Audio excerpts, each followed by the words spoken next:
your voice of the valley, AM 1450 KBMW. Turnable Office here, and it's the early part of a 3 o'clock hour. We usually do the 1 o'clock hour. We bumped it back today. That is all right. And joining me today is Calvin Sisk from NDSCS on the Snap Spotlight. Did I say that right, Sisk? Hey, yep, yeah, you said that right. Okay, just want to double check, Calvin. I don't want you coming across here and throwing the microphone in my face for getting your name wrong right off the bat here. Reach over and give you a tap on the head. Yeah, exactly. It wouldn't be the first time, trust me. And Calvin is in his first year playing basketball at NDSCS. You guys are off to a fine start to the year. Yep. How, you having fun out there? Oh, yeah, having a great time. Great to be on the court. Okay, and we were talking about before we got on here about the JUCO paths, how everybody, everybody always has an interesting story. Tell me about how you ended up at NDSCS. So I graduated high school in 2020, and then I had that COVID year, Mm-hmm. and then I redshirted. Me and my coach thought that was going to be the best bet for me because all the seniors came back because they also had that COVID year.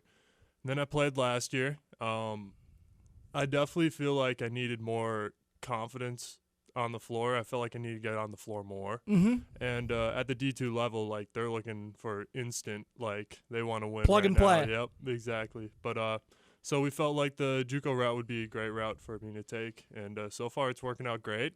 Yeah. Was NDSCS on your radar prior, or did they just kind of fall into your lap during the process? It was kind of on my radar prior Mhm. because Kahari Broadway and Connor Hollaback both went to Minot State, and I'm great friends with both of them. So I heard good things from the program. So yep, I hope decided that to come here. I can imagine it'd be awesome having them as teammates, especially Kahari. Kahari was I remember talking to him a while back. He was fun to cover as well. But a little bit about your high school career then. Where'd you graduate from? Rockford. Yep. Gotcha. And a little bit about the prep career. How many years did you get to? You guys get pretty far, or? Yeah, we got decent. Mhm. We got pretty far, but we definitely could have gone farther. There's always that Yeah. what if. I didn't know if you got. I was talking to a guy who had like 4 state champion rings sitting at home. Yeah. Or No, we had Minneapolis North. Oh, gotcha. And also Minnehaha when Chet Holmgren and Jalen Suggs were both playing. Yep. So, yeah, we had some dogs to get through. Yeah, that's for sure. And I think at one point you actually got to play against Chet Holmgren. Was Yep. that actually for high school competition No, or it AAU? was AAU basketball. Gotcha. Yeah. Oh boy, but that was interesting. Oh yeah, it was fun. Yeah, got a little chat to you. You might be about the same height as him, 7'2". Nope, yeah, we're the same height. Yeah. Well, here's the beauty of doing a video for this segment. Would you mind standing up so the camera can get it for you? Watch the TV sure. behind you. All right, we just want to make sure. Oh boy, I've never felt shorter than I did. You try to prep yourself. I'm about to talk to somebody who's 7'2", but yeah, it's like, oh boy, I got a cousin who's like 6'9", and I'm like, that's probably about as tall as it gets for me usually. But a little bit about kind of, I don't know if you know the tradition here for the bigs or something. I don't know if Stu's ever told you. You might be the biggest, the tallest big we've ever brought in here. Yeah, that's what I heard because you had Noah last year, and Yep. he's 6'10", right? Yep. So you got a few on him. Yeah, a So couple inches like on Noah him, was kind of an anomaly last year. So the Yeah. fact that this happened 2 times in a row, it's like getting struck by lightning twice. struck twice. There you go. Yeah, and a little bit about just how the style of play has changed at all. I don't know if you've noticed really a big drop from D2 to junior college. Obviously, D2 is kind of a little more established, but still a lot of great players in JUCO. Yeah, the style of play in JUCO, it's definitely more run and gun. Like in D2, like at least Minot, we like to pull the ball out a little bit. Set up the plays and the execution. And in the NSIC, which is what Minot, like the conference they're in, teams would average like 7 turnovers in a game. Like That's so crazy to think about. Yeah, and then I come here and we're getting like 15, 20. I'm like, holy It's like I had 7 turnovers last night. Yeah. It's like- Yep. It's a big change in that sense. That's got to be quite the adjustment for you as a big. It sounds like if it's going to be that style of play, it's going to be a little more guard oriented for the most part. Yeah. So how do you find your role? So Stu was actually really great. Our down offense is very like post focused. Because we also have DT. He's 6'5" and he's got some muscle on him. He can bully people down low. I think he went 10 for 10 in one of our games. Oh my goodness! Yeah, from the floor, so he can finish the crap out of the ball. And the down offense is definitely nice, but our Wildcat offense, the guards definitely get to have some fun in that one too. Yeah, I love with the weave action. Yep. And a little bit about the presence you try to bring defensively. Obviously, lankiest guy on the court 9 times out of 10, I assume. And a little bit about how Stu likes to use you defensively. He likes to keep me by the rim. So we have this matchup zone called Fist, and the whole paint is basically that's my area. So I do my best, and I try to not let anybody have my paint. Gotcha. Your paint. That's what I like to hear. And Calvin's paint. Don't come in. But a little bit about what is going to be the big priority for you going forward for the rest of your basketball career, as far as what would be your perfect fit for your next school? Honestly, I just want to go to a great place with like good people, have a good business program, and win some games with a good opportunity to succeed, you know? Ever put any thought into or playing down the road, maybe overseas or anything? Overseas would be a great experience because I know some guys that went overseas. Peyton Newburn's brother, his older brother, Melvin.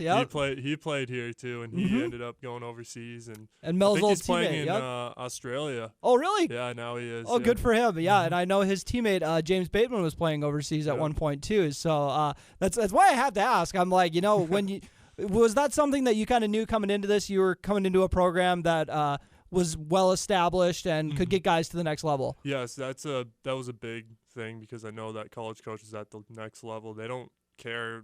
They care if you win. Like if you have that winning record, and you can show that you can compete at a high level, that's what they're looking for. So yeah. Gotcha. And someone with your length, this is going to be my last one when it comes to, actual on the court, a little bit about what are you doing to stay out of foul trouble? Because whenever you see the lankiest guy in the court, it's always like, how can we get this guy into foul trouble right away? Exactly. It's shot blocking's an art. You got to get the timing down.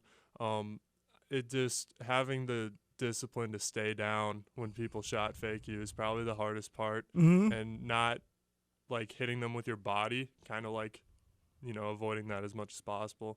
And don't swing your arms. There you go. Yeah, don't swing your arms at them. Yeah. Keep those straight up. And that was one of the most frustrating feelings on the planet when you would put together like a good start of a defensive possession and then they get you with that pump fake, and I don't think there's anything that can make me more mad. Yeah, no, it's very frustrating when that happens. But anytime somebody does get me with a pump fake, it's respect, man. Yeah.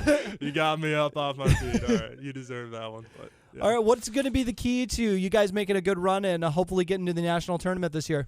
We have 3 tough games coming up, like the easily top 4 teams in the Mondac.